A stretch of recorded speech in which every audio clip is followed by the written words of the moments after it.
मला आरक्षण पाहिजे ते बोला, मी बोलणार नाही. नाही, असं आहे. पहिली गोष्ट म्हणजे मला कोणाबद्दलच काही बोलायचं नाही. मी पहिल्यापासून सांगत होतो की हा संविधानिक तिढा आहे आणि हा तुम्हाला संविधानिक पद्धतीने सोडावा लागेल.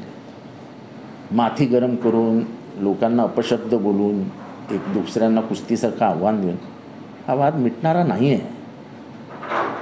आणि दोन समाजामध्ये भांडून लावून आपली राजकीय पोळी भाजणे हे जर राज्यकर्ते करायला लागले तर हा महाराष्ट्र स्थिर कसा राहील?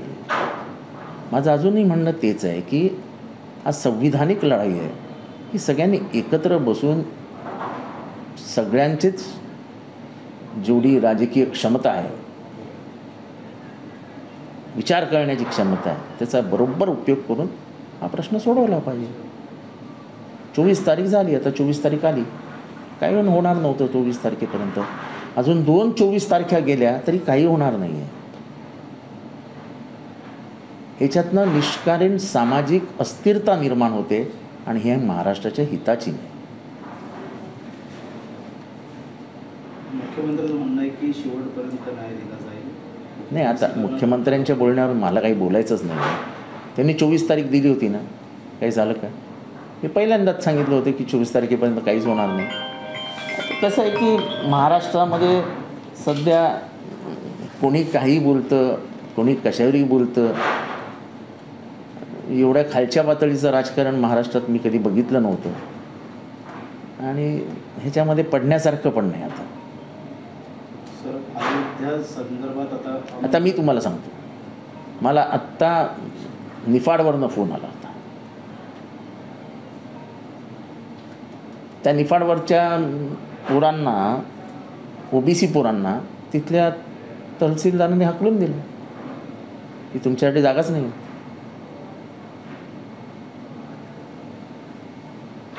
ते NT-ड मधले आहेत. आता हे NT-ड तुम्ही कोणाला दिले? तुम्हाला म्हणजे NT-Dला जागाच नाही असं म्हणणं हे किती धोकादायक आहे. मी वाटल्यास तुम्हाला मोबाईलवर ऐकू शकतो. ऐकायचं आहे?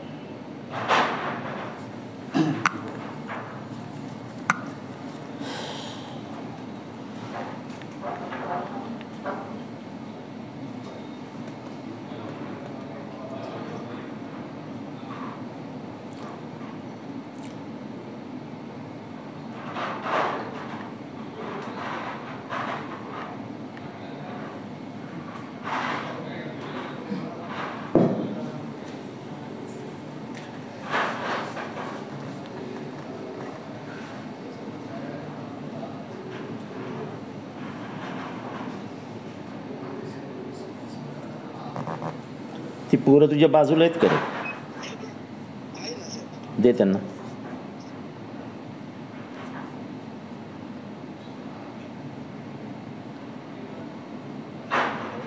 हॅलो, काय झालं रे एक्झॅक्ट?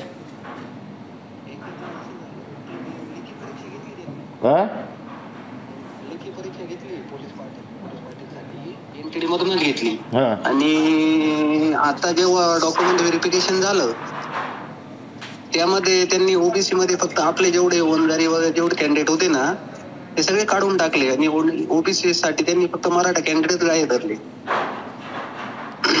नाही, आता मला हे सांग की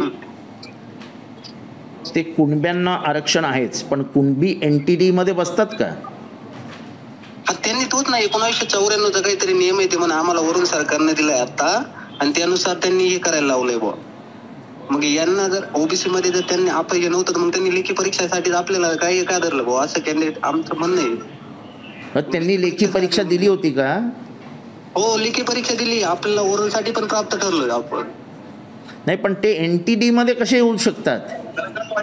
हा, मी तेच त्यांना तेच नाही मग त्यांनी 1994चा काहीतरी तो GR आणलाय. मग आम्ही त्यांच्याकडे अर्ज केलाय का आम्हाला लेखी अर्ज तुम्ही द्या बुवा, का तुम्ही लिहून द्या का आम्ही. नाही, पण 1994 नंतर सरकारने परत एकदा NT-D साठी हे केलं ना गोपीनाथ मुंडे साहेबांनी. हो, मग 2011ला आपले कॅन्डिडेट बसले तिथे त्या जागेवर. ते जेव्हा 2011ला जे पोलीस पाटील झाले ना त्यामध्ये आपले काही कॅन्डिडेट बसले, पण आता ज्याच्यात त्यांनी त्यांनी डायरेक्ट GRच दिलाय तो 1994. मग आम्ही त्यांच्याकडे लेखी मागितले प्रांतांक, आम्ही अर्ज करून आलोय. म्हणजे वंजाऱ्यांना उभंच नाही केलं. हो, डायरेक्ट काढून दिले. तुम्ही बसतीच नाही म्हणा. त्यांच्या लिस्टला नावच नाही घेतले डायरेक्ट त्यांनी आपले. ठीक आहे. हो, हेमांगी पाटील म्हणून प्रांत आहे ते. त्यांचा नंबर तुम्हाला लागला तर व्हॉट्सअप करतो सर मी. मला व्हॉट्सअप कर. ते DYSP आपले. तिथे DYSP आपले निलेश पालवे. पण त्याचं काही काम नाही ना त्याच्यात. नाही हात, पण ती कमिटी ते दोघांची तिथे, ते दोघं घेता इंटरव्ह्यू. मग निलेश पालवेचा नंबर पाठव मला आणि त्या तिचा पण पाठव, हेमांगी पाटीलचा. हो पाठव. हो हो. ती कशाप्रकारे मुलांना विद्यार्थ्यांना वगळलं. असं आता काही सांगण्यात अर्थ नाही आहे. राजकीय लोकांनी समाजाचं वाटोळं करून टाकलं. वाटोळं आपापली राजकीय वजनं वाढवण्यासाठी म्हणून समाजाचं वाटोळं झालं. त्याला कोण जबाबदार आता? वंजारी OBC कधीपासून आहेत? हे नाशिक जिल्ह्यातलं प्रकरण आहे, भुजबळ यांच्या जिल्ह्यातलं. कोण जबाबदार आता याला? कोणी बोलायचं याच्यावरती? असं नाही करून चालत. तुम्ही सरकारमध्ये आहात, सरकार काय करतं ह्याच्यावरती लक्ष ठेवायला हवं. सरकारच जर भूमिका अशी ठेवत असेल तर न्याय कोणाकडे मागायचा?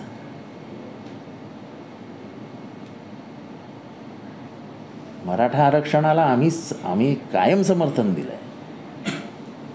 पण असं नोमॅडिक ट्राईब, कुणबी समाज हा नोमॅडिक ट्राईबमध्ये येत नाही, विमुक्त भटक्या जमातीत येत नाही. मग तुम्ही कसे घेतले त्यांना?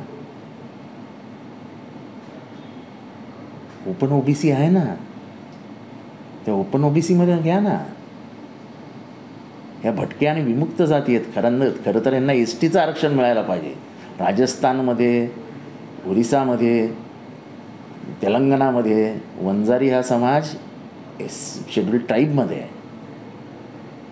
मला ही नवीन लढाई नाही सुरू करायची. पण असा अन्याय समाजावर केला तर समाज एकटा पडतो. ही गरीब घरातली शेतकऱ्याची पोरं आहेत. ही काय माझ्या गावची, माझ्या ओळखीची, माझ्या नातेवाईक नाही. फक्त प्रेमाने मला फोन करतात. याचं एकच कारण की मी फोन उचलतो. याच्यापेक्षा अधिक मी मग काय बोलू शकतो? असं बघतात बाळासाहेब ठाकरे यांचं मोठं योगदान आहे या राम मंदिरसाठी. या देशातला एकही माणूस असं म्हणणार नाही की राम मंदिरामध्ये बाळासाहेब ठाकरे, सरसेनापती कैलासवासी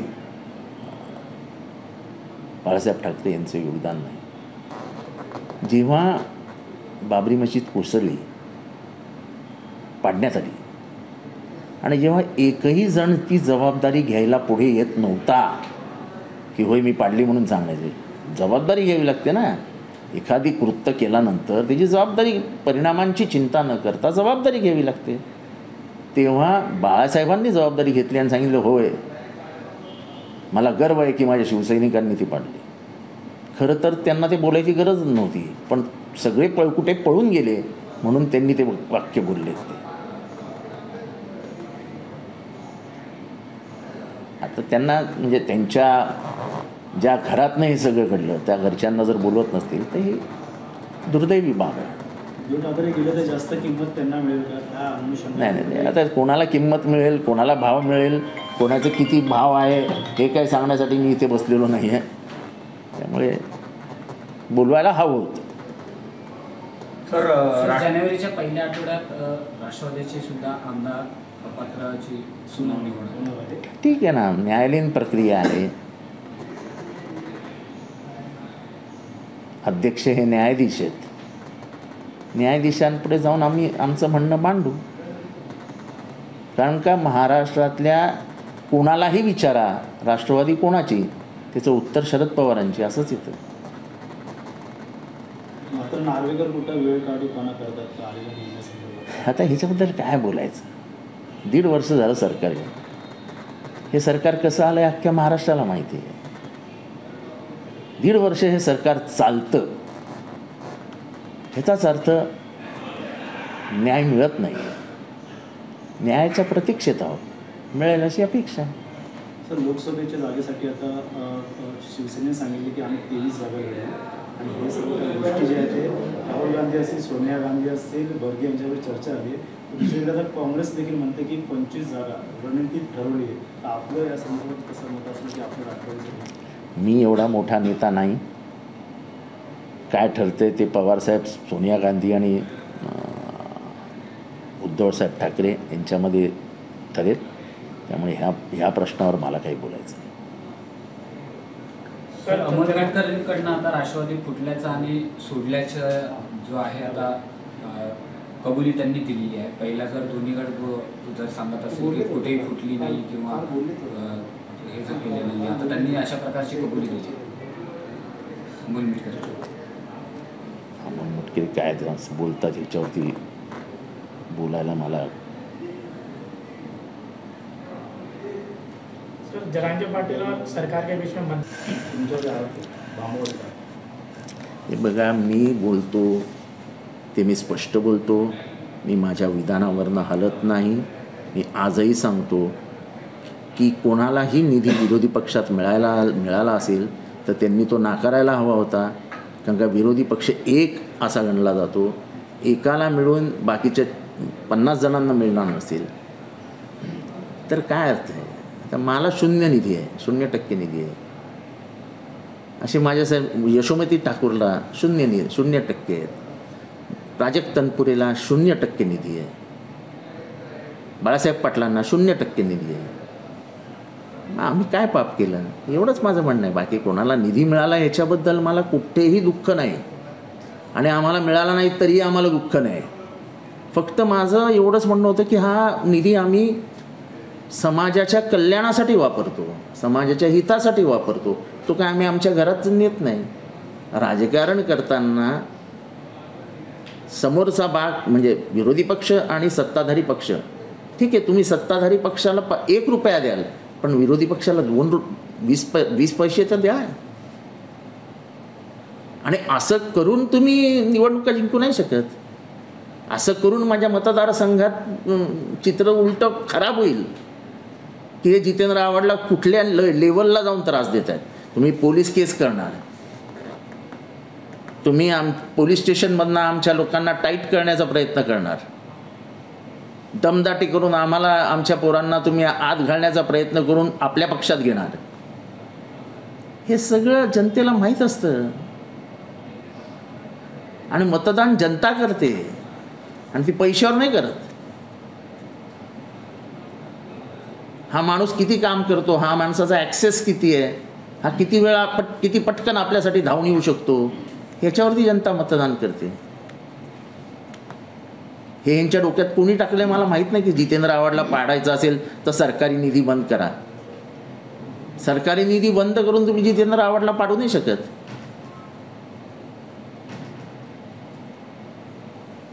हा आमच्या इथे असलेल्या झोपडपट्टीत गरीब राहणाऱ्या लोकांवरती तुम्ही सरकार अन्याय करताय. हे सरकार मायबाप सरकार आहे आणि माय ही सगळ्यांची असते. माय एकालाच दूध पाजत नाही, माई सगळ्या पोरांना सारखं दूध वाटते. ही मायाच सावत्र झाली आहे. जर सावत्र मुलाप्रमाणे जर तुम्ही जनतेला वागवणार असाल ठीक आहे. राम मंदिर तीन पक्षांमध्ये वाद घालण्याचा प्रयत्न जे आहे जे जितेंद्र आव्हाड नेहमीच करतात असं हसन मुश्रीफ यांनी म्हटलं. 3 पक्षात म्हणजे भांडणं लावण्याचं काम. 3 पक्षात कुठल्या 3 पक्षात? हसन मुश्रीफ असे म्हणतात. कुठले 3 पक्ष? हसन मुश्रीफांना विचारा ना.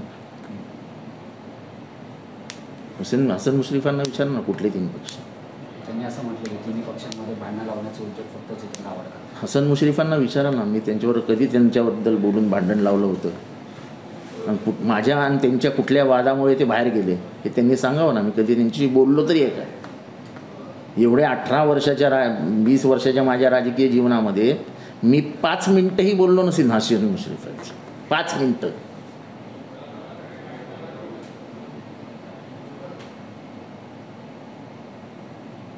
आणि जेव्हा पहिल्यांदा पवारसाहेबांवरती हे होतं की BJP बरोबर जाऊया हेच हसन मुश्रीफांनी मला फोन केला होता की जितेंद्र काही करून हे अडवलं पाहिजे.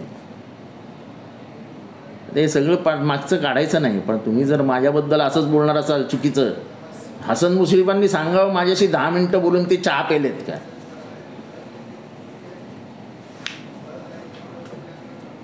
सर, अनधिकृत बांधकामासंदर्भात मुख्यमंत्र्यांनी माझ्यासमोर माननीय आयुक्तांना फोन केला आणि त्यांनी सांगितलं की हे तक्रारी बरोबर नाही आहेत, हे असं होऊ देऊ नका. जो बांधत असेल त्याच्यासकट आपल्या अधिकाऱ्याला जेलमध्ये पाठवा. आता आयुक्तांवर जबाबदारी आहे. तर बांधकाम चालू आहे मुंबऱ्यामध्ये, कोणी घाबरलेलं नाही. पैसे घेणं चालू आहे, कोणी घाबरलेलं नाही. स्वतः डेप्युटी म्युन्सिपल कमिशनर भाव लावून कलेक्शन करतोय, कोणी घाबरलेलं नाही. म्हणजे मुख्यमंत्र्यांनी बोलल्यानंतरही ठाण्यात ही अवस्था असेल तर मला वाटतं ठाण्यात कोणाचं राज्य आहे? मग म्हणजे आम्हाला दाबण्यापुरतंच राज्य आहे की बाकी सगळं मुक्त अर्थव्यवस्था आहे? स्क्वेअर फूटचे भाव वाढतील, जो आता भाव होता सध्या आदेश काढले त्यांच्या. असं आहे की पूर्वी 100 रुपयामध्ये सगळे अधिकारी यायचे, रेट होता ना, 100 रुपयामध्ये सगळे अधिकारी यायचे. आता 100 रुपये फक्त DMC ला द्यायचे.